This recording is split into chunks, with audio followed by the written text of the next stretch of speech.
देखो, सबसे पहली बात हमारी कमजोरी क्या है? हम परेशान हो जाते हैं। संसार में देखो तो परेशान, परमार्थ की तरफ देखो तो हम परेशान हो। ये हमारा आदत स्वभाव बन गया परेशान होना। थोड़ा सा धैर्यवान बनो, गंभीर बनो। कोई भारी से भारी विपत्ति में परेशानी स्वीकार करके विपत्ति से थोड़ी निकला जाता। सुलझो, ठीक है, विपत्ति आई, समस्या आई, इसका समाधान होगा। ऐसा थोड़ी कि हमें नष्ट कर देगी। अगर अभी हमारी बड़ी हानि हो जाती है, हम कल इससे बड़ा लाभ प्राप्त कर सकते हैं। हमको एकदम बिल्कुल गंभीर रहना है, इतने कमजोर नहीं बन जाना। अब वो गए तो क्या होगा, अब वो वस्तु गई तो क्या, पद गया तो क्या होगा। प्रयास किया था, ये पद मिला था, इससे बड़ा पद प्राप्त करूंगा, मैं इससे बड़ा महान बनूंगा। ठीक है, एक बार गिर गया, गलती हो गई, दंड भोगूंगा, फिर इससे ज्यादा संयम में रहूंगा। बिल्कुल मतलब एकदम फ्रेश दिमाग रखना चाहिए। और अपने लोग क्या है, जरा सी बात में एकदम पछड़ा कर लेते हैं, एकदम कमजोर हो जाते हैं। ये बिल्कुल ठीक नहीं है। हम जीवन भर की यात्रा की बात कह रहे हैं, भारी से भारी कष्ट में भी मुस्कुराना, तो हमें बल मिला है, हमें भगवान की कृपा का दर्शन हुआ है, हमें उनका दुलार दिखाई दिया है। अगर ऐसे तो भाग जाते, फिर परमार्थ में थोड़ी चलना होता है। आज जो आप सुन करके लाभ लेने की चेष्टा कर रहे हो ना, ये केवल प्रवचन नहीं है, ये जीवन है। अगर ये जिए ना होते ना, तो ये इसका प्रभाव नहीं पड़ता, फिर वाणी का प्रभाव नहीं पड़ता। हम इसीलिए कहते हैं, जैसे आप लोग एकदम परेशान हो जाते हैं, जब बोलो क्या हमसे ज्यादा परेशानी होगी?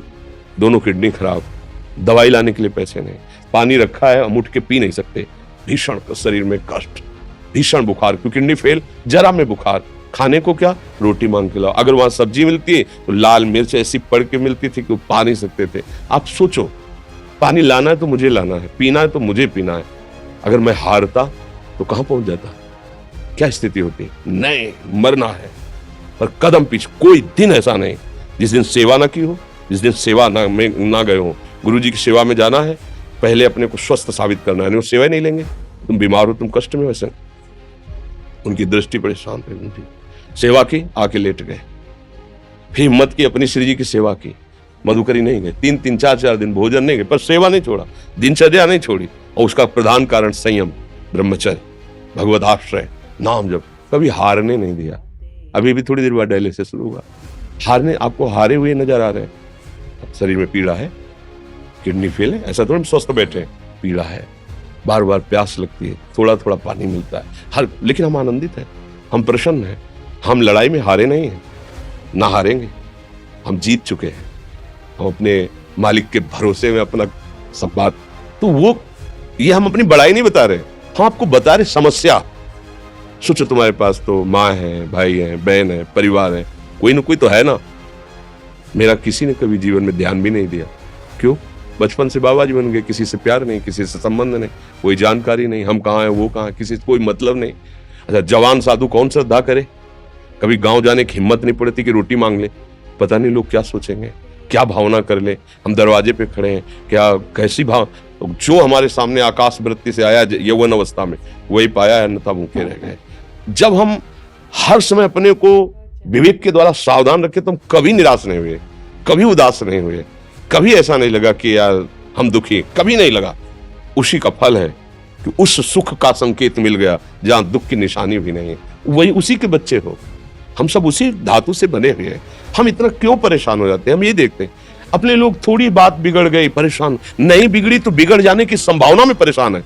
आज सुख है, लेकिन कल सुख छिन जाएगा, तो हम आज के सुख में सुखी ना होकर कल के दुख की आने की संभावना में हम भयभीत हो। मतलब क्या हमारी सोच रह गई? हमको इतना बलवान बनना है कि सुख और दुख दोनों हमको छू न सके। भारी से भारी सुख की व्यवस्था है तो अहंकार नहीं, हर्षित होकर किसी का अपमान न करे कि हम धनी, हम पदाधिकारी, अमुक। भारी से भारी दुख आया तो हमें किसी के सहयोग की जरूरत नहीं, हम फिर अपने कदम बढ़ाएंगे, हम फिर जुड़ी हुई अपनी भावनाओं को सजाएंगे। मस्त जीवन, एकदम तुम अविनाशी के बच्चे हो। शेर का बच्चा भेड़ों के बीच में फंसकर मेव मेव बोल रहा है, बस अगर दहाड़ना सीख जाए तो कोई भी उसे परास्त नहीं कर सकता। ऐसे भगवद अंश, तू प्रपंच में फंसकर अपने को इतना दीन क्यों देख रहा है? तू ऐसा है कि भगवान के दिव्यास्त्र में भी ताकत नहीं तेरे को मार सके। तू अविनाशी का अविनाशी बच्चा है, विनाशी भोगों को, विनाशी शरीर को मैं मान के इतना भयभीत, इतना दुख, ठीक नहीं। ये सबके लिए, केवल एक के लिए नहीं। आप समझो, आप लोग सोचते हैं हम गृहस्थ होकर भला ऐसी स्थिति कैसे?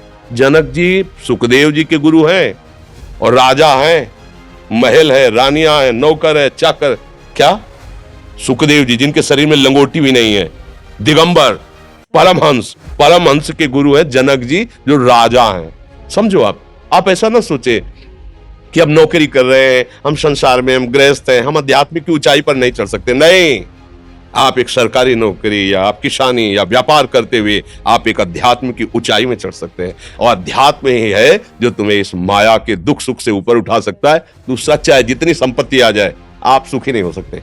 सब देख लो, आंख खोल के देख लो, अध्यात्म ही है जो तुम्हें हर कष्ट सहकर मुस्कुराकर जीने का रास्ता बता देगा कि आप आनंदित हो जाओगे। कुछ नहीं बिगड़ा, अध्यात्म है तो कुछ नहीं बिगड़ा, अध्यात्म नहीं है तो कुछ नहीं बना, कुछ हाथ नहीं लगने वाला।